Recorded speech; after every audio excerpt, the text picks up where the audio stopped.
गुरु पूर्णिमा अवसर में वेदव्यास जयंती समारोह। पवित्र गुरु पूर्णिमा अवसर में वेदव्यास जयंती समारोह सेक्टर 6 स्थित सरस्वती शिशु विद्या मंदिर और अखिल भारतीय साहित्य परिषद राउरकेला केशवनगर शाखार मिलित आनुकूल्य विद्या मंदिर परिसर में महासमारोह पालित हो जाइछि।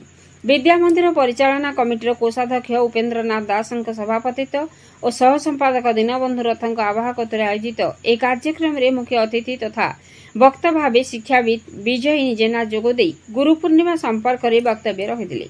से तांका वक्तव्य रे कहिले जे व्यासदेव थिले ज्ञान गंगार भागीरथ, से थिले अद्वितीय गुरु, वेदांत दर्शन अद्वैतवादर प्रवर्तक, से थिले महाकवि, धर्म प्रचारक, विश्वकोशर रचयिता, वेदशास्त्र को बोधगम्य भाषा प्रवर्तन, मानव जीवनर गूढ़तत्व को से वेद माध्यम रखि जाइछन्ति। तांको रचित महाभारत रे ज्ञान, शास्त्र, शिक्षा, संस्कार, राजनीति, कूटनीति सबु रहिछि। आलोकर संधान गुरु ही देइछन्ति बोली से मत रखिथिले।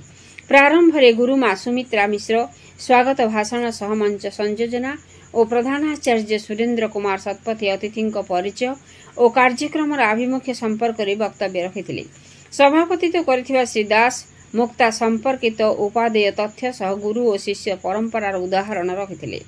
छात्र अंजलि लेंका गुरु पूर्णिमा संपर्क में वक्तव्य रखिथिला बेले गुरुमा प्रतिभा साहू प्रत्यक्ष और गुरुमा ममता सामल धन्यवाद अर्पण करथिले। ए कार्यक्रम में गंगाधर पुहाणक समेत विद्यालयर समस्त शिक्षक शिक्षयित्री और छात्र छात्री माने जोग देथिले। Rourkela Kunj Vihar राउतଙ୍କ report मसिया news. आपण मसिया न्यूज यूट्यूब चैनल को सब्सक्राइब कलेनी कि जदि करिनाहंती एबे करिनियंतु। एहा सह मसिया न्यूज रो फेसबुक पेज को और ट्विटर को फॉलो करंतु। ता सह मसिया न्यूज रो ऐप आसी गलानी। निज मोबाइल रो प्ले स्टोर रो डाउनलोड करनियंतु।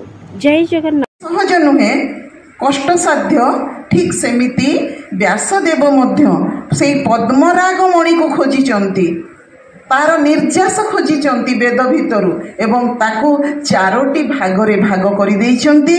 4 जण शिष्य को सेथिपाई से प्रस्तुत करिचंती एवं सेई मानक द्वारा वेद पुणी आउ टिके आगकू संप्रसारित होईछि, जनसाधारण पाखकू पहुंची ए जो गुरु परंपरा गुरु शिष्य परंपरार कथा तांकरी ठारू आरंभ होईछि।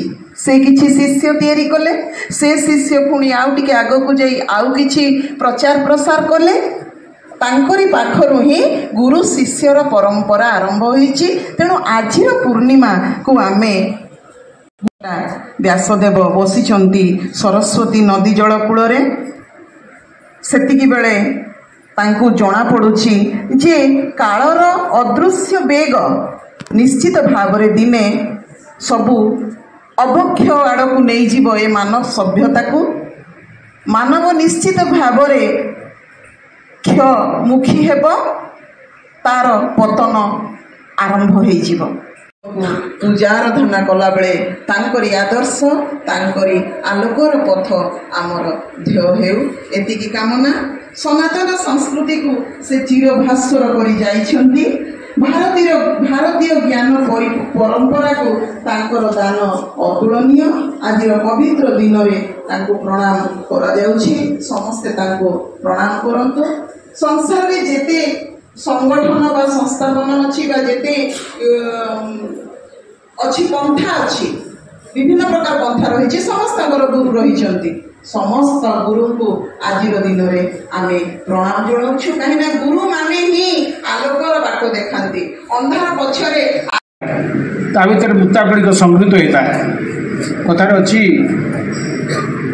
पूर्णिमा तिथि केत गुड़ी पर्टिकुलर सामग्री भितर जदि बाली पशि जाए एवं से बाली गुड़िक समुद्र जलराशि रही जाती दीर्घ दिन धरी ताधे मुक्ता फर्मेसन हुए। सी तो पूरा नेचुराल वे गला किंतु कालक्रमे मुक्तार आवश्यकता बढ़ला।